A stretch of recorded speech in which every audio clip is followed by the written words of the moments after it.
For Tuesday, March 11th, 2025. Clerk, will call the roll, please. Tauschek. Here. Herman. Here. Matzdorf. Here.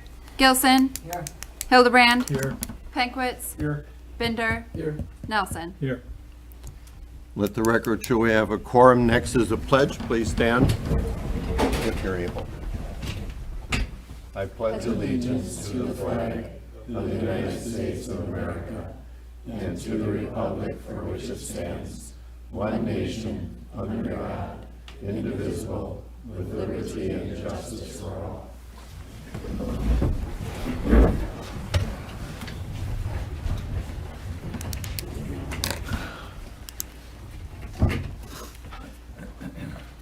Next item is the consent agenda. Chair will entertain a motion on the approval of the consent agenda. I move to approve the consent agenda. I'll second. We have a first and a second. Any discussion? I would allow at this point Nicole Hansen, if the council has any questions on Nourish Farms, to allow you to speak. So I'll give you a chance if you want to give some general comment right now to do that. We may not have questions, that's why I'll let you go first. My name is Nicole Hansen. I've been with Nourish. Speak up. Oh, sorry. My name is Nicole Hansen. I'm the Business Operations Director with Nourish Farms in Sheboygan Falls, serving primarily Sheboygan County and beyond.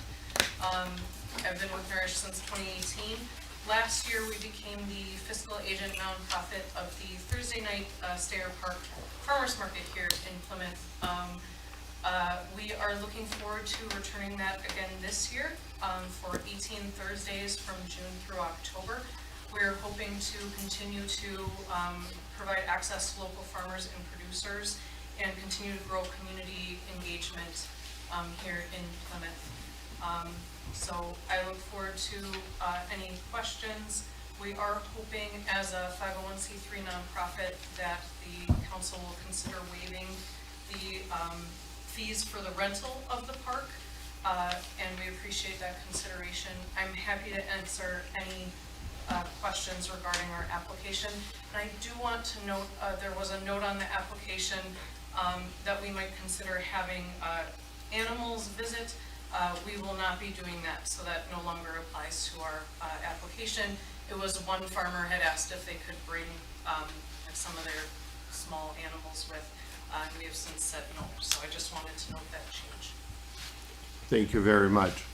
With that, Chair, we have a first and second roll call, please. Nelson. Yes. Hildebrand. Yes. Matzdorf. Yes. Pankwitz. Yes. Tauschek. Yes. Herman. Yes. Binder. Yes. Gilson. Yes. Motion carried. Thank you, and thank you for coming and talking about Nordish Farms. Next item on the agenda is the audience portion, where we ask people to sign up and be recognized by the chair. We ask you to limit your comments to 3 minutes and respect the order of the council. You do the talking, we do the listening. The first person that signed up is Lisa Purst. Did I say that right? Lisa Proust. Thank you, ma'am. I'm Lisa, owner of Lisa's Dragonfly Acres, and I'm one of the market managers of Plymouth Farmers Market. So I'm representing Okay. Plymouth Farmers Market. Thank you. Yep. Next person signed up is Julie Overby. Julie? Hi, right here. I'm also representative of the market, and actually, I just thank you for waiving the fee. Super, welcome, thank you. Next person that signed up is Nolan Harp. Nolan?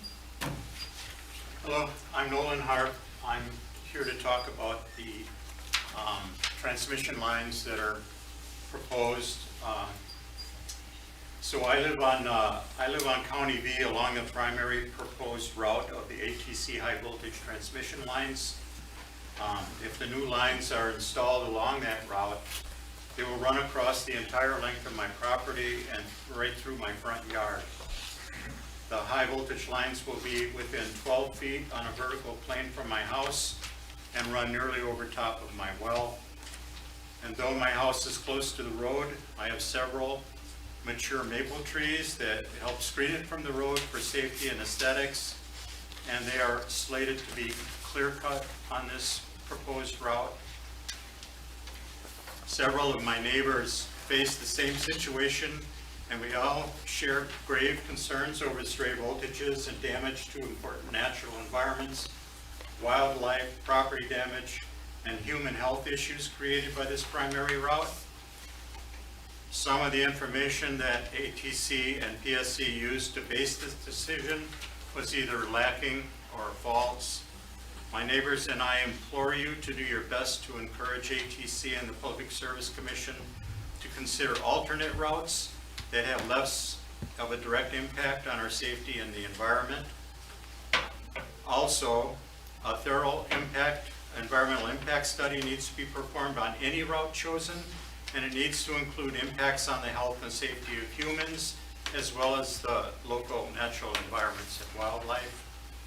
And so even if an alternate route costs a little more or it's a little less convenient for ATC, all of our public officials need to consider the possible harm to all of their constituents when they're making these kinds of decisions. Thank you. Next person that signed up is Mike Roberts. Mike? Thank you. My name is Mike Roberts. I live at W6659 County Road V. For almost a year, my family has been learning more about the harmful effects of the installation of high voltage lines like those proposed by the American Transmission Company. Our home is also on the proposed route, along with nearly 50 of our neighbors. So while we understand the need for grid expansion to meet the increasing demand of electricity, an alternative route exists that would impact fewer properties and in a much safer manner. So 3 minutes isn't nearly enough time to provide a comprehensive list of concerns, but here's just a few issues to consider. The proposed ATC route will require clear-cutting trees on many residential properties, as well as wildlife refuges such as Nichols Creek State Wildlife Area. Clear-cutting reduces property values and diminishes the aesthetic beauty of the area. It alters water temperatures in the creeks and streams, ultimately endangering trout and other aquatic species. It increases the risk of soil erosion, particularly on steep slopes along highways such as Highway V. Electromagnetic interference has been shown to be a health hazard, especially for individuals with implanted medical devices like pacemakers. EMI and stray voltage are common issues associated with high voltage lines, negatively impacting farm productivity, reducing dairy and poultry yields. So this is just a short list of concerns, but they're well documented. We urge you to follow the science.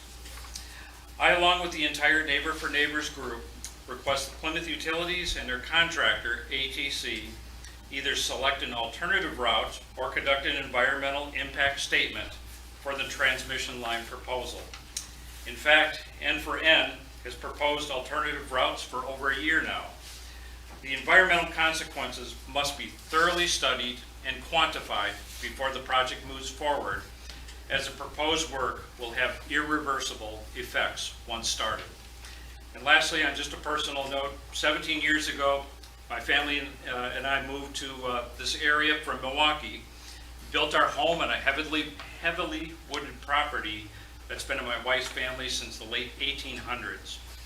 We wanted our children to experience country living, and included things like trout fishing at nearby streams that we were able to walk to from our home. Now, as our children have kids of their own, we wish to provide our grandchildren with the same experiences.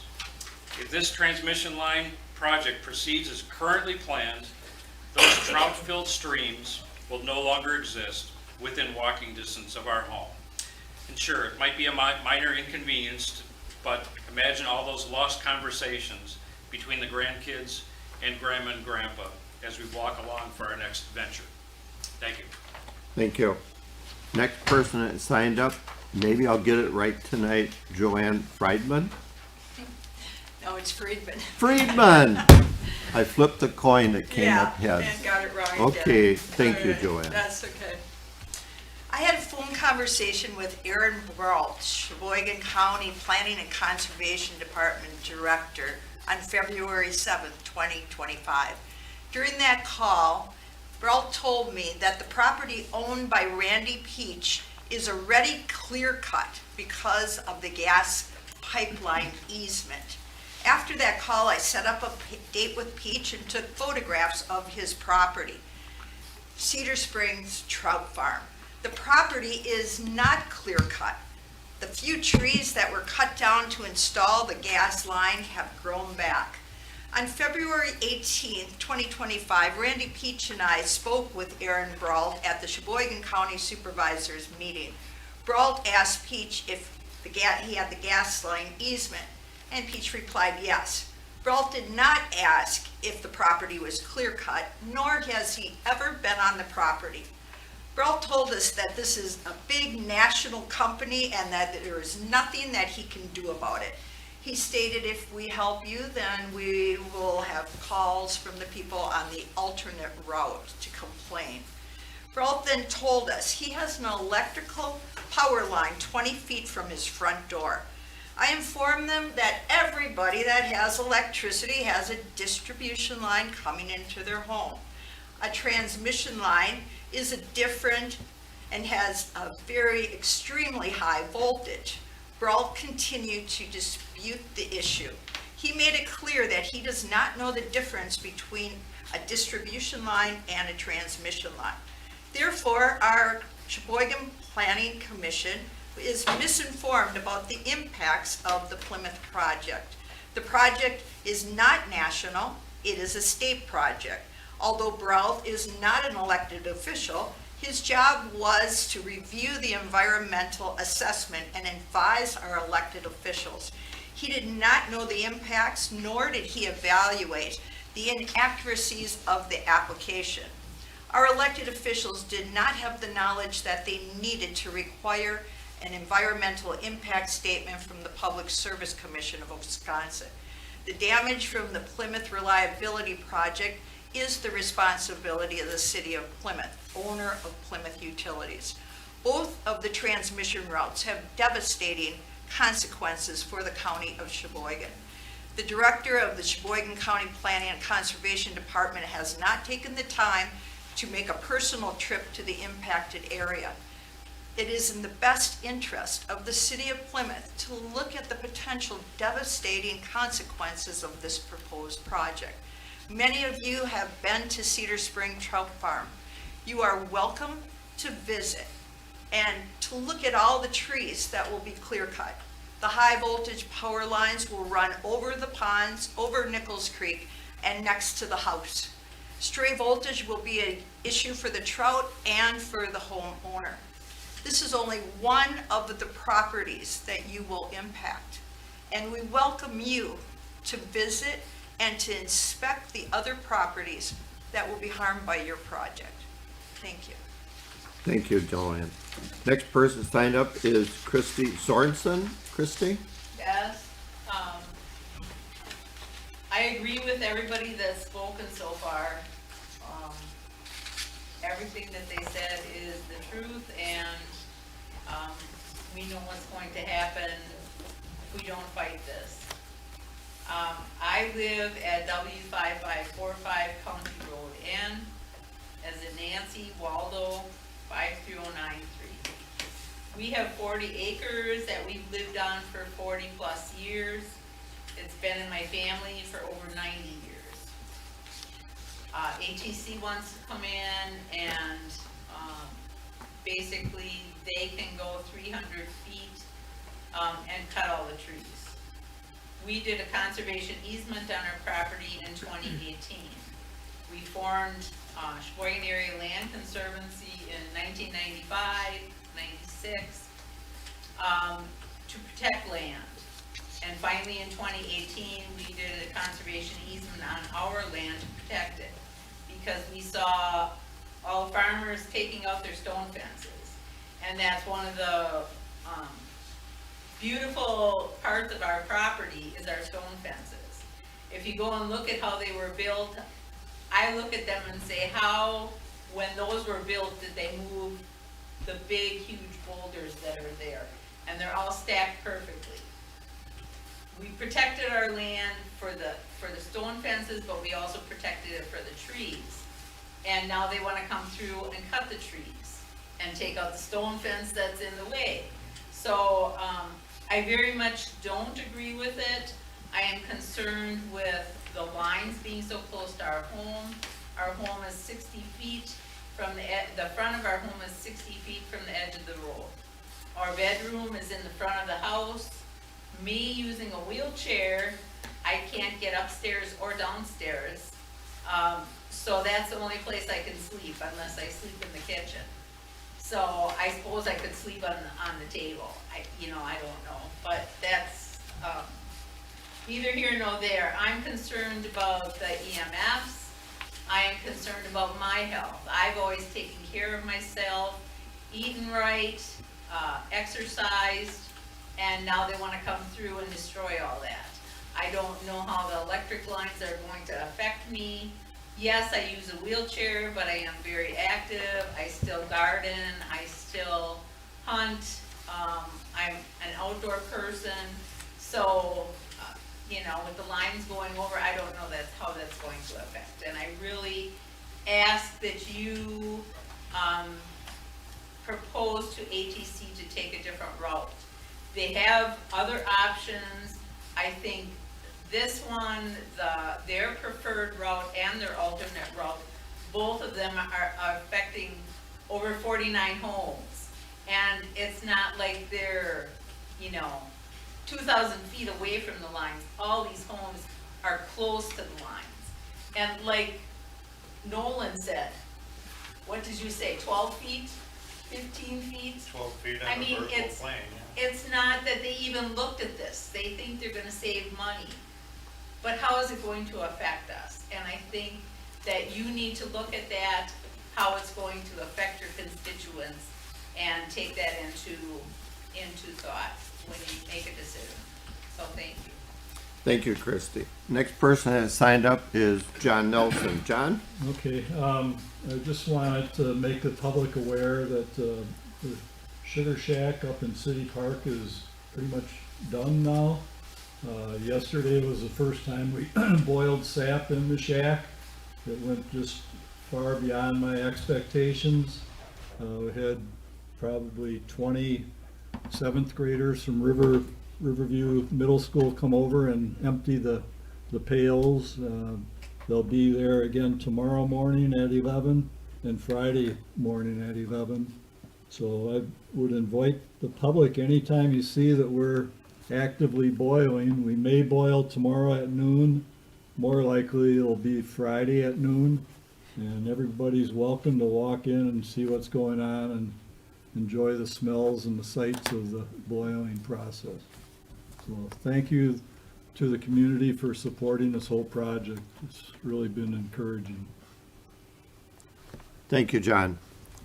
Thank you, everybody who signed up and told us what was on your mind. Moving on to item 5 is not needed. No items were removed from the consent agenda. Moving on to item 6, annual report, library report presentation. It's my pleasure to introduce our library director, Leslie Yachman. Leslie, the floor is yours, ma'am. Yeah, thank you as always for having me to kind of reflect on the past year as we just submitted our report to the state about our library services. I always like to take this moment to highlight some of the things that people might not know that we do at the library or have at the library, as I reflect on kind of trends in the circulation.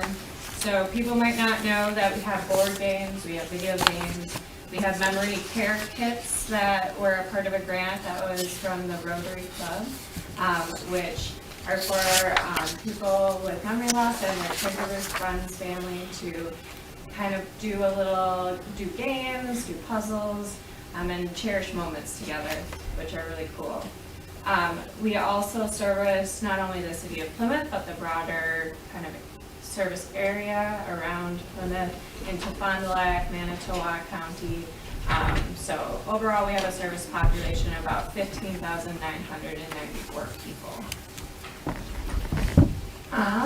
So last year, we did have increases in circulation of 4%, which is great. In our e-circulation, we actually had a 12% increase. And I just have a few slides to kind of show some of our trends. So we're actually seeing a slight bump in print circulation. So our books, our magazines are doing really well. And then the blue is our e-circulation. So that is our e-books and our e-audiobooks, or e-books and e-comic books that people are checking out. So we're really seeing nice growth in what people are using at the library. The biggest growth we're seeing is in our young families. Our picture books and our board books are seeing tremendous growth. So our young families are using our library, which is a testament to our children's librarian, Sam, who runs our story times, who collects all of our very fun picture books. And I also think it's a nice argument for what's called the fine free movement in libraries. So if you're not aware of what fine free is, we do not charge overdue late fees for returning late items. If you don't bring something back, we will charge you to replace it in our collection. And you won't be able to check more things out until you replace that for us. But fees and fines disproportionately affect our families, especially our big families, our homeschool families who check out a lot of books and may not have the time to track down that book that fell under their kid's bed. So I think this is a really nice chart that shows that our young families are using our library. Where we're seeing a decrease is in our media. So our digital, our DVDs, our CDs, I mean, cars don't even have CD players anymore when you buy a new car.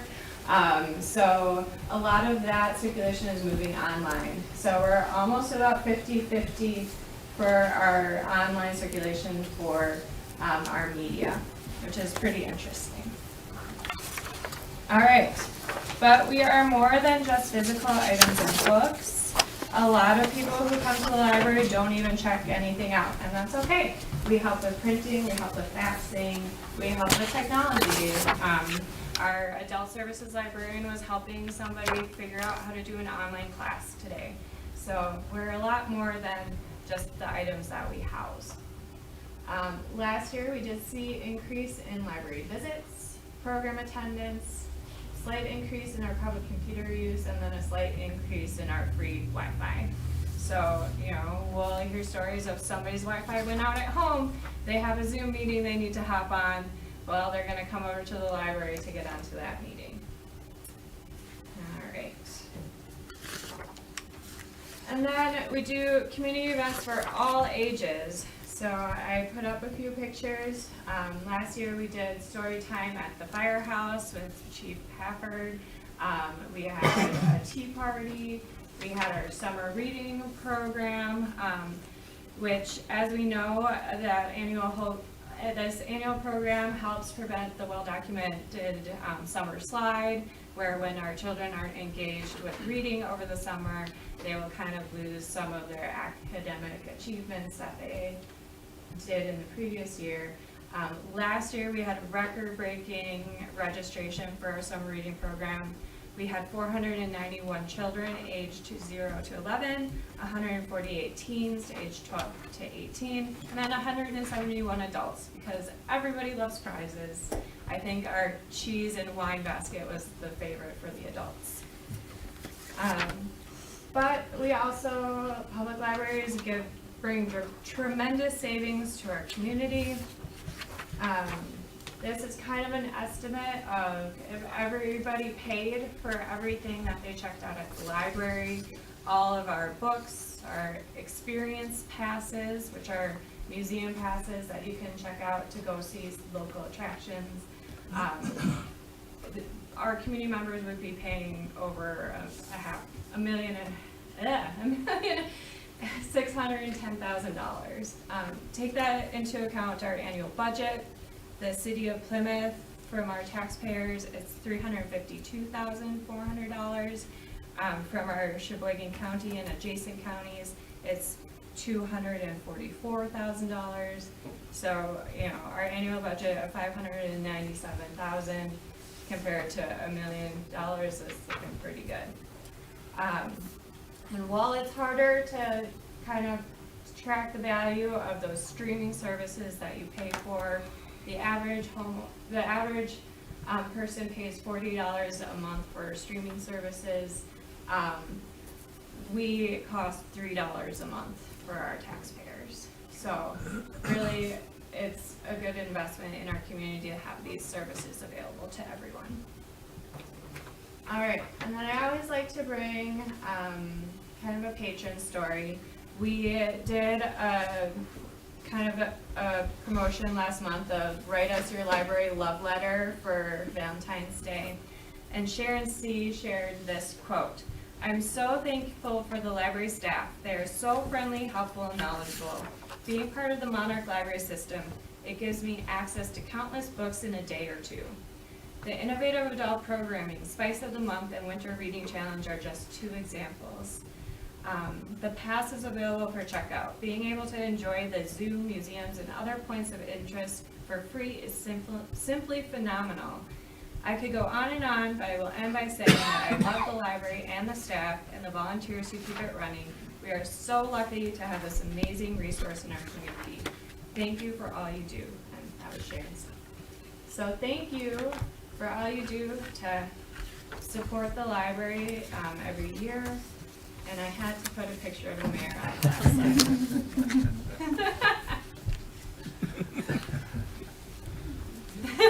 slide. That's an extra thank you. Yeah. I enjoy the younger generation.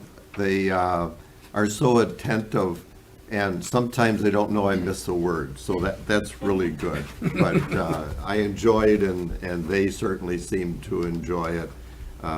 Parents come down, and it's very exciting. So thank you for the annual report. We appreciate it. The chair will allow any questions from the council of our director at this time, if you have anything you want to ask her. Otherwise, I'm sure she's available 8 days a week, 25 hours a day, so. Did you have to help him get off the floor? No secrets now. Were you able to get up, or did you need help? I have to admit, Miss Sam was in the room, so you'd have to ask Miss Sam. John? Is there a foundation related to the library where people can make donations? Yes, we have the Plymouth Library Foundation, Inc., which yes, we do receive donations, especially for our larger scale projects. And then we do take donations of any dollar amount for materials, for just services. We also have a book sale that's right in our lobby. If you go to the left when you come in, that's by donation as well. So we're always happy to have people help out because it continues to build great services for everybody. Good question. Anybody else? Mayor, I think I John. would just. I'm sorry, Tim. No, Mayor, I would just add that I know not everyone sees Leslie all the time in our meetings, usually once a year, maybe a couple times a year. Her and her team are just doing a knockout job, and kudos to the library. Very true. Yes. Thank you very much. Appreciate it. Thank you. And it's a constant increase, so that's a nice thing. Nice to see. Thank you. Moving on to item 7, new business, discussion and possible action on the purchase of additional Badger book. I'll call on our city clerk, Anna Voigt, for a comment. Hello, everyone. We're going to learn about Badger books. Can you guys see it down there? All right. So we're going to go over what Badger books are and why we're excited to have them. So what are Badger books? Badger books are electronic poll books used to check in voters, check in absentee ballots, and process election day registrations. Badger books are the only electronic poll book system authorized for use in Wisconsin. And I have a short video from DePere so you can see what they look like, and she goes over some more things.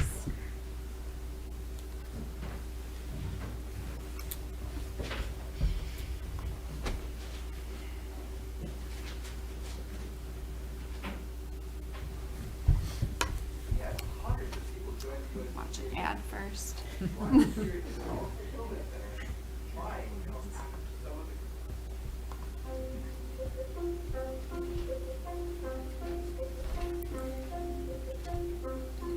Things may look a little different at your polling place this autumn. Could you turn it up, please? The yes. Signs have been removed and replaced with the badger books. The city prepared new electronic solution for poll books. In 2017, the Wisconsin Elections Commission staff developed the badger book to be used in Wisconsin polling places on Election Day. The electronic poll book software is specific to Wisconsin election practices and statutes. These electronic poll books are safe, secure, and accurate. Badger books are not connected to the internet or any other network outside the polling place. So what are they and how do they work? Badger books are simply an electronic version of the paper poll books that you're used to seeing in 3-ring binders at the polls. The electronic poll book makes the process faster for voters and reduces the potential for errors by poll workers. The Badger book is primarily used to check in voters, process absentee ballots, and register voters on Election Day. On the back end of the election process, the Badger books eliminate countless hours of work put in by city staff to input Election Day voter registrations and record voter participation. The Badger book maintains the voter number and count independent of poll worker input. Overall, Badger books simplify the process at the polls because voters are no longer required to get in a line based on their last name or the ward they live in. The system recognizes these differences and issues voter numbers sequentially, so any voter can go to any station at their polling place to check in. That brings us to Election Day. The process will be much the same. The voter will state their name and address, and the poll worker will look up their information in the Badger book. The voter will then show their photo ID. The Badger book screen provides all valid types of ID selections that can be used, including specific expiration dates, so the poll worker can be certain they're accepting a valid Wisconsin photo ID. The poll worker will then turn the Badger book screen around so the voter can verify their information and sign with their finger, much like a credit card process at a retail store you might be used to. The machine will then automatically print a voter number slip that the voter will use to get their ballot.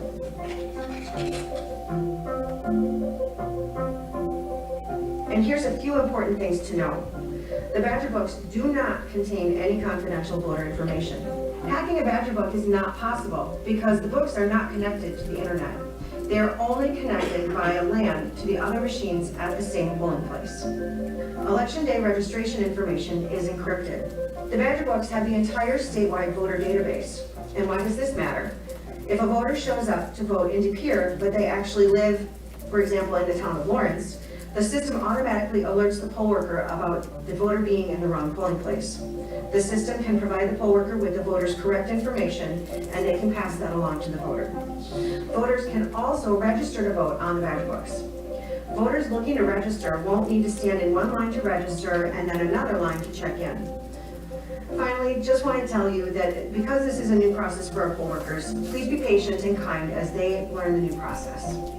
Badger books were created by the Wisconsin Election Commission to improve the voter process. While the poll books may look different, they should make check-ins simpler and faster. Plus, the process cuts down the time it takes for city staff to input Election Day voter registrations and records of voter participation. The electronic poll book software is specific to Wisconsin election practices and statutes. Most importantly, the new electronic poll books are safe, secure, and accurate. We'll see you at the polls. All right, so now you can kind of see what they look like, and then why we're excited to have Badger books. So it can improve wait times for voters, so they don't have to page through large books. And then some numbers for the city of Plymouth. On Election Day, we had about 468 registrations in the November 2024 election. Those were all done on paper, and then we had to manually put them in after Election Day, which took us quite a few days to do. That would eliminate the back end work, and it would make it go a lot faster. The efficiency and absentee ballot processing. So on Election Day in November of 2024, we processed 2,892 ballots. We had about 6 people doing that, and it took them almost all Election Day to process them. This process would go a lot faster. It would be check marks and a couple questions for every ballot processed. And then the voter participation statistics are available faster on My Vote. I did receive about a dozen questions after Election Day. You can go to this website and see if your participation was there and if your absentee ballot was completed. That we have to manually do. This would eliminate that. We could upload it the next day and they would be able to see it. We had about 45 days to reconcile. So I have, next slide. I will answer any questions, but staff does recommend that we approve the quote for the 9 Badger books. Thank you. Anna Voigt, what is our cost for a Badger book? So we got a quote in August of 2024. I can go over all the quotes. Just hold on. So from August to February, August quote was $16,393. The quote I got in February of 2025 was $17,757. Those were both for 8 Badger books. I'm recommending that we purchase 9, just due to we had 600 registered voters in November, and then with the developments in Plymouth, that would be $19,726. This was a budgeted amount for 2025. We had $17,000 budgeted. Thank you. Chair will entertain a motion so we can have questions. I'll move to approve the quote from Converge Technology Solutions as presented. I'll second that motion. We have a first and a second to approve the purchase price of $19,726. Questions? First motion gets first question. Second motion gets second question. Jeff? When would you anticipate using the books? We would like to implement it in February of 2026. If there's no election in February, it'd be April of 26. Okay. Is there what's the time frame on getting 6-month backlog? Yeah.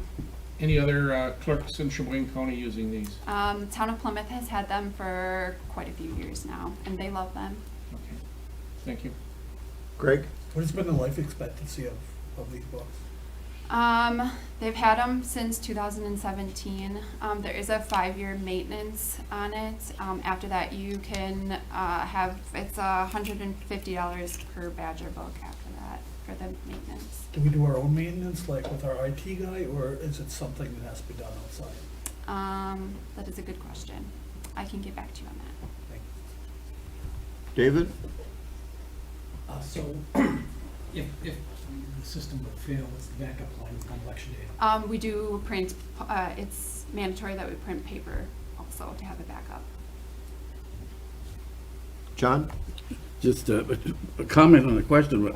First of all, a comment, according to Wisconsin demographics for Plymouth, we have 7,038 people that are 18 and older.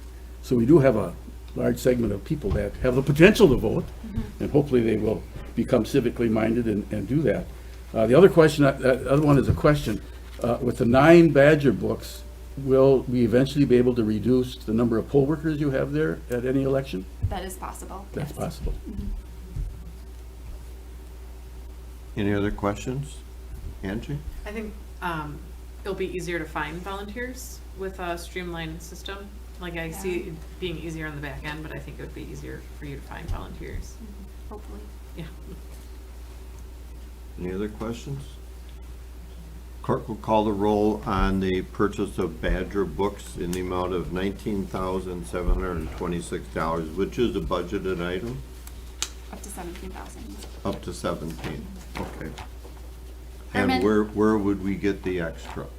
I believe it's, We have additional funds in the capital fund balance due to some other projects coming in under budget. Okay, thank you.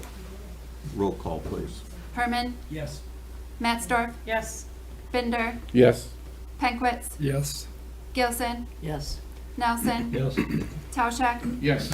Hildebrand. Yes. Motion carried. Thank you. Thank you. Sounds like a workable system. Moving on to item B. This is a mayoral appointment. Mayor hereby appoints and asks the council for confirmation to appoint William McCready to the Housing Authority for a 5-year term. I'll make a motion to appoint William McCready to Housing Authorities for the term of 5 years. I'll second that motion. We have a first and a second. Any discussion? All in favor, say aye. Aye. Opposed? Motion carried. Thank you. The next part is a closed item for the audience. We'll be asking you to vacate the room, and when we finish the closed session, we will come back and have a possible vote. Chair hereby announces entertain to go into closed session pursuant to Wisconsin statute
Let the record now show that we're back in open session. The chair will entertain a motion on closed session. John? I'll move that we deny a claim by Spectre Site Communications. I'll second. We have a first and a second on the denial. Any other comment? Clerk will call the roll, please. Hankwitz. Yes. Binder. Yes. Amsdorf. Yes. Herman. Yes. Hildebrand. Yes. Gilson. Yes. Nelson. Yes. Tauscher. Yes. Motion carried. Thank you all. Chair will entertain a motion to adjourn. So moved. Second. We have a first and a second. All in favor say aye. Opposed? The ayes have it. Thank you. Thanks, everybody.